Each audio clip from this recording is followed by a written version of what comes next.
Chiquinha, chiquinha. Go check out the room. Chiquinha.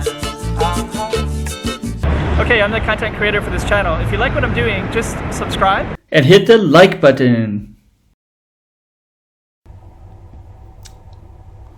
Okay. We're going to talk about coronavirus in Bali, Indonesia, Macau, and Philippines.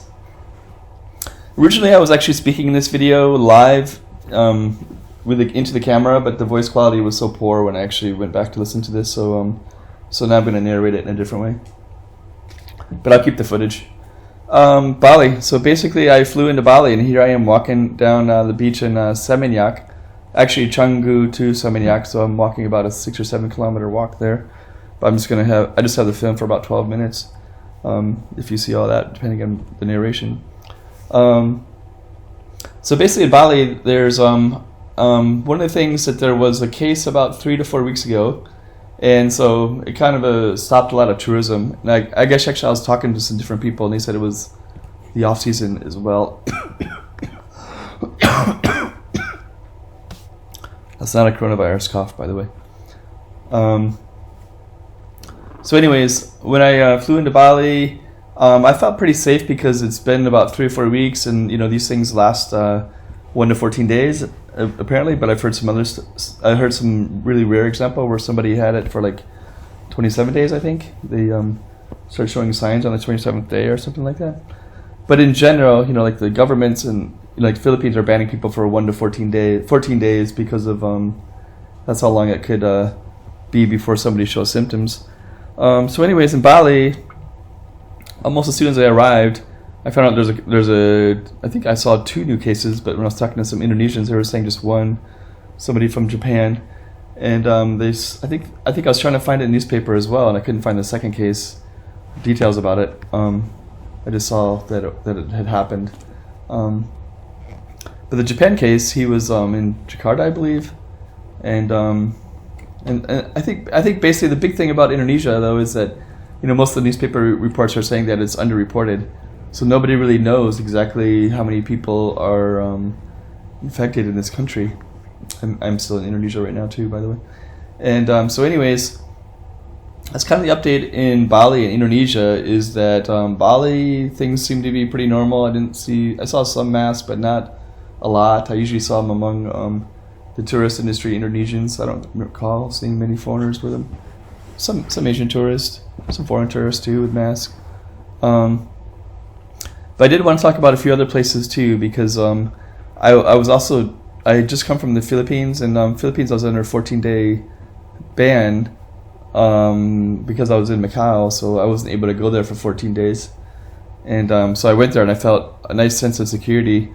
And I started talking about this in this video when I was walking down the beach. But when Philippines had the ban for 14 days, there's a nice sense of security. And then when I flew into Bali, I came in on my flight, which is from Manila, but another flight came in at the same time from Korea. So there's all these people from Korea that were coming off the flight, and I was mixed in with them in immigration. So there's a handful of them behind me. And you don't really know their situation. Like people in China are being contained and they're being stopped, and the government is against them going places as well. And a lot of other governments, they say have you been in China for anytime in the last 2 weeks? So there's basically all this concern about that. So I felt like there's more comfort knowing that that myself included was not able to travel in the Philippines for 14 days. So a couple of Chinese tourists right there in the video. I think they're Chinese. I couldn't see if they were turned, but could have been Korean. But might have been Korean. Anyways, so the point being is that now Korea has 1,000 infections now. And just like originally, before these bans took place, a lot of people from Wuhan were just fleeing, and then spread out all over the place. And there was stories about Chinese who flew to Bali just to get away from it, but didn't know they were actually carrying it. And when I was in immigration in Bali, I had these Koreans that were behind me, and I don't know if you've been around many Koreans, but I used to live in Korea. Lived there for about 7 or 8 years. out of a 12-year period is in and out. But anyways, they don't really have a very good sense of other around them at all. So when they stand in lines, they kind of cough all over the place and kind of shout loud. Not all Koreans. I don't want to say that because there's a lot of education in Korea now, and it's changed a lot since I lived there. I haven't lived there in like over 10 years. But anyways, the ones behind me they kind of felt like they could spread around. So one of them had a little fan that you buy, and they're like, oh, it's chua, or whatever. There's a word like, oh, it's so hot. Can't remember the word right now. But it wasn't. It was like 11 o'clock at night in the airport. It wasn't hot at all. But I guess they were coming from Korea in February, so. But anyways, so they're blowing around the fan. I'm like, oh man, they're blowing around the fan and they're blowing it in their mouths, and that means they're just gonna move stuff around real quick. And then they're talking really loud, and like kind of shouting where you can almost feel the breath. I was like, oh man, like this is gonna get bad in Korea, and nobody has that country banned right now. So there's 1,000 cases, and there's gonna be people fleeing, and they have money to flee, and they do flee. They all have, most of them have passports. Where in China, it's a much different story. So I don't know. It kind of made me feel really nervous about coming to Bali. With that flight coming at the same time, and knowing that, the last few weeks I've been in the Philippines, Indonesia, and Thailand, and I did a few different videos about those other places too. But this kind of has me nervous again.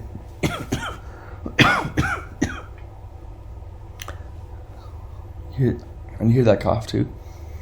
On the same flight, I was coughing. When I was in the Philippines, I had to take one flight in the Philippines, and I was really worried about my cough, that they might not let me on, because there's signs everywhere in the Philippines. And then when I went from Philippines to Indonesia, I was hoping to suppress it. And then the guy next to me, he was Filipino, he was coughing so hard. And then in front of me were like 3 Australians, and they were coughing too. Then behind me were some Indonesians, and they were coughing. So basically, like, we had like a little